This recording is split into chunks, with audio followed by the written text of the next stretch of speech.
नमस्कार, आपण पाहत आहात लोकहित लाईव्ह न्यूज चॅनल। आवाज सर्वसामान्य जनतेचा। उमरखेड आगाराने घेतली महिला सुरक्षेची जबाबदारी। उमरखेड आगाराची उत्कृष्ट कामगिरी।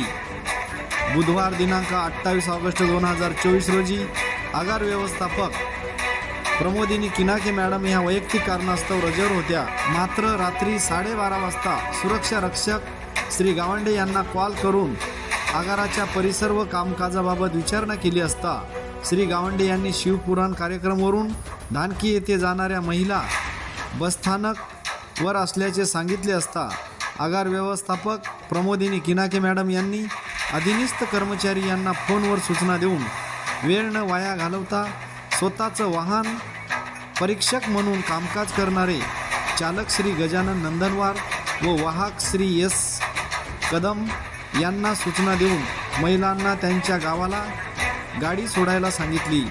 या दरम्यान गाडी व मशीन घ्यायला वेळ लागणार होता, तसेच पाऊस सुरू होता। तेव्हा आगार व्यवस्थापक यांनी सुरक्षा रक्षक यांना बसस्थानकवर महिलांच्या सुरक्षिततेच्या दृष्टीने बसस्थानकवर थांबायला सांगितले। आज ठिकठिकाणी महिला असुरक्षित असल्याचे दिसून येते, परंतु उमरखेड आगाराने रक्षाबंधनाच्या पर्वावर महिलांना रात्री त्यांच्या गावी सुरक्षित सोडून माणुसकीचे दर्शन घडविले।